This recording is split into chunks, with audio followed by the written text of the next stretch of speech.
Hi again. This is still the course Winning the Middle Game. As you may notice, middle game is something rather complicated. Would you prefer to have a single plan, a single strategy, which can be applied to almost every middle game position? Although it sounds too good to be true, such a plan actually exists. And this is exactly what we'll talk about in this lesson called Evergreen Middle Game Strategy. In order to play well in a middle game stage, you need to imitate a famous football player, Cristiano Ronaldo. More specifically, you need to be a center-forward player. Well, to be honest, I don't know much about football and I'm not so sure if he's such a great player, but I know that he's famous, so I hope that Cristiano plays really well in center-forward direction. And that's the advice that you need to take from him. You need to be a center-forward player. This advice is applicable for a chess game really well. Moreover, it even explains pretty much everything in a chess game, actually. I know it sounds strange, so let's go to the chessboard and let's see how that works. While playing a chess game, you have your army, your pieces that stand on the first two ranks of a chessboard, and of course your opponent has his pieces, his army. In order to overcome in this battle between two armies, you need to make sure that your army is stronger. So far everything's pretty obvious. More interesting question is how to make your army stronger than opponent's one. And the answer is you need to play in center-forward direction. My drawing is not very accurate, but I hope that you can understand the main idea behind this. This arrow means that you need to move your pieces in center-forward direction. In other words, move them from the sides, from the flanks towards center, and move them from their original backward position into forward direction. To conclude, if you move your pieces in a center-forward direction, your army will be stronger than the opponent's army. This simple arrow, this rule, will help you understand where to place your pieces and how to play in the middle game. Although it may seem easy and even obvious, you may be thinking that any decent player should know that he needs to fight for the center. In reality, of course, many players violate this rule, being deflected by some other ideas. Now let's see one of such examples. I took a game between ordinary players, I mean not the world's best grandmasters, but just the ordinary players. The white player is slightly above 1800 in his rating, and the black player is a bit stronger. Currently it is white to move. What do you think about this? How would you play here as white? Actually, there are a number of options that white may do here, and many of them are fine. So firstly, let's see what happened in the game. He played knight to f3. What do you think about this move? Is it like good, bad, or average, nothing special? As we just discussed earlier, you need to move your pieces in center-forward direction. So while moving the knight from d4 to f3, you may notice that white is doing exactly the opposite thing. He's moving the piece from the central, advanced position to the side and to a more backward position. So this is certainly a big mistake. So let's go back. How should white have played here? Again, you need to move your pieces into center-forward direction. So a normal move like knight to c3 would be very, very suitable. Anyway, let's see what happened in the real game. As we said, white played knight to f3 instead. Black replied with a6. Now, how do you think, where should the bishop go? It should go towards the center. The c4 square is not really available, because if bishop goes there, black will hit it immediately with b5, pushing it back. Therefore, white can play bishop d3, which is still a central square, although it is also safe, so white can safely play there and feel alright. In the actual game, after a6, white played bishop f1, retreating his another piece away from the center. Black played b5, Now white needs to develop his b1 knight. So how do you think? Which squares do you need to consider? I hope it is easy for you by now. We need to move it in center forward direction, so you need to choose between knight d2 and knight to c3. You need to choose from these two squares.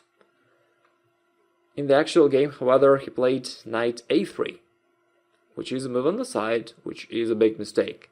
Again, you need to move in towards the center, not towards the flank. I think that white player probably prepared the advancement c4, trying to attack black's advanced pawns on the queen side, and that does make some sense, but again, you don't need to think about too many different things. You just need to follow this evergreen middle game strategy to play in center forward direction and don't complicate the situation too much for yourself. Just follow this simple guideline to put pieces in center and everything will be alright. Okay, let's just go through the next moves quickly. Black played d5, then white played knight e5. So finally, the first move in this game where white plays something in the center, and after the exchange and bishop d6, where should the rook play? What do you think?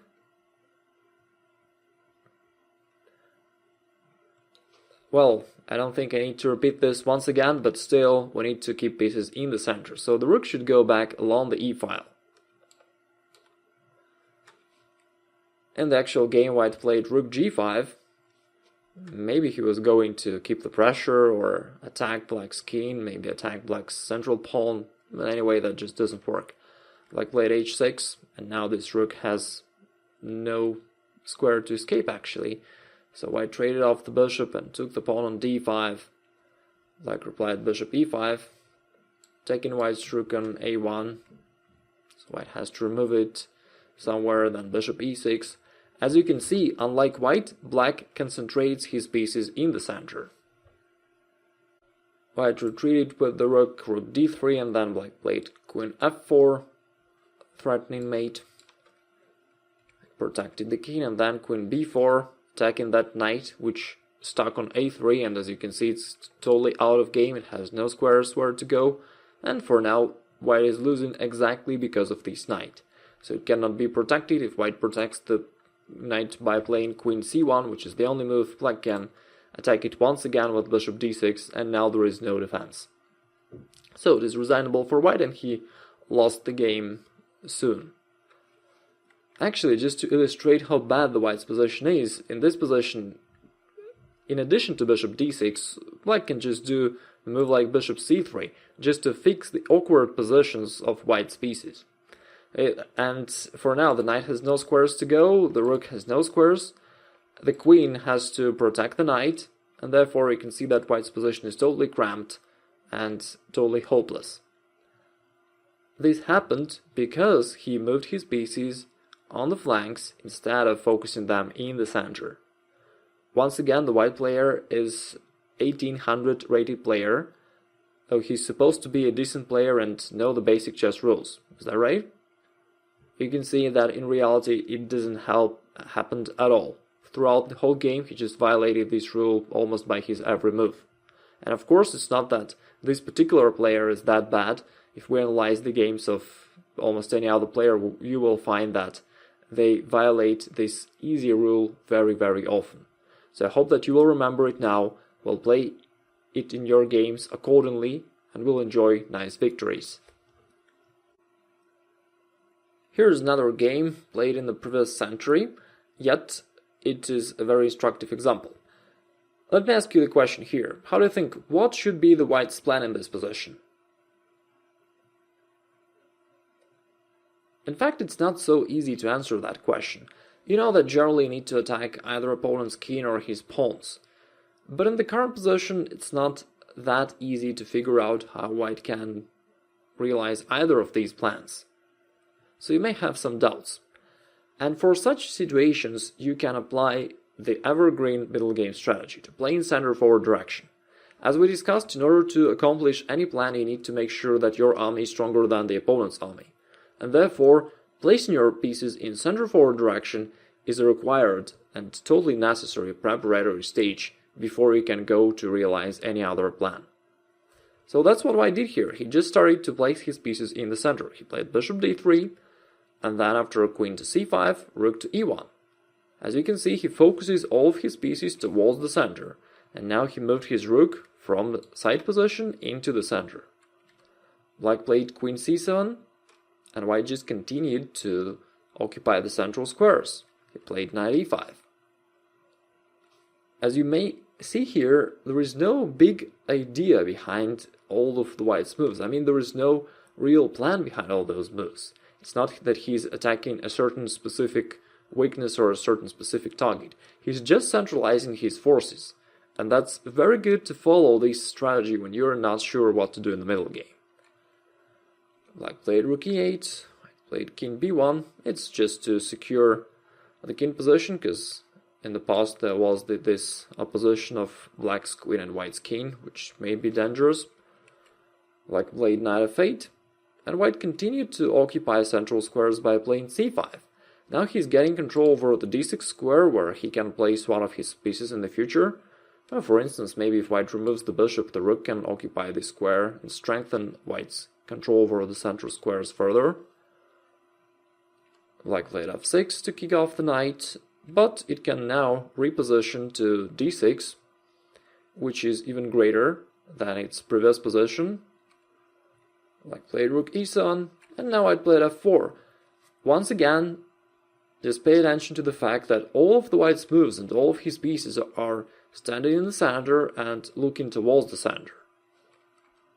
Black played bishop d7, now white played f5. It's just to take away the e6 square from black's pieces, and black's position is very cramped. Black played bishop c6, and now bishop c4 check.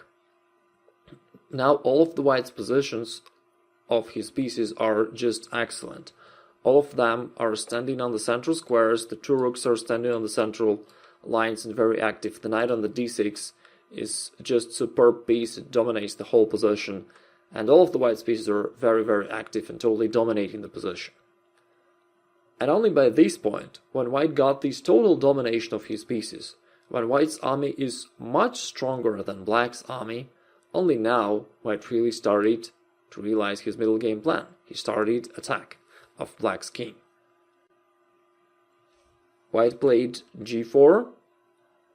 White's plan is very simple. He played g5 on the next move, which actually happened after black played b6, and now white goes g5, and black's king is defenseless. In fact, the game finished within a few moves after white started his kingside attack, and this happens because of white's so huge advantage in activity. As you may notice, the black's pieces are standing on the flanks and on the side, on the back rank, while white's pieces is very well centralized. So black is doing some moves, but they don't change much. And white just destroys black's kingside entirely, and now queen takes h6, and within a few moves black resigned because he's totally defenseless. As you can see, white succeeded in his plan really, really easily. All thanks to his correct attitude at the beginning of the middle game stage, where he started to centralize his pieces methodically, while black was not doing so. Let's quickly review the whole game to see its most critical points. At the beginning of this example, we have seen quite an unclear situation where it was not so obvious what white should be doing here, and therefore he just started to centralize his pieces. For now, white already has his queen and rook, the queen and rook on his central positions, therefore there is no need to do anything with them, but the other pieces needs to be centralized, and that's what he has done with his following moves, by placing all of his pieces to central squares. Now, once this was achieved, he started to advance pieces even further along the central files, and that's why he played c5, trying to occupy the d6 square, which actually happened in the next moves. Then, white got the c4 g8 diagonal for his bishop, once again to advance his pieces forward along the central files, and once this very powerful centralized position was achieved, then he started his middle game plan of attacking black's king, which succeeded within a few moves because black was totally defenseless. His pieces were just dozing in the corner, And on the last rank, on the side, doing nothing and not helping Black's king to survive, and that's why White's attack succeeded and destroyed Black's position within just a few moves. Conclusion: be a center-forward player. Whatever plan you wish to realize in the middle game, you need to make sure your army, your pieces are stronger than opponents' ones. To achieve this, you need to place your pieces on center-forward positions. When you do this, it helps you in a few different aspects. Firstly, it helps you decide where to place your pieces and pawns. Whenever you need to decide which move to make, where to place your piece, you just place it in center-forward direction. Secondly, center-forward play prepares realization of your plan, whatever it be. And lastly, you may play in center-forward direction and just concentrate your pieces and pawns towards center-forward direction when you're not sure what to do. Very often in the middle game, position is very unclear, complex, and there is no clear plan for you. Instead of trying to compose such a plan, you just postpone the real planning for a later stage of the game, and you just simply start to focus and concentrate all your pieces in the center. Therefore, the evergreen middle game strategy for you is to be a center-forward player. If you follow this, you will play well in almost any middle game position.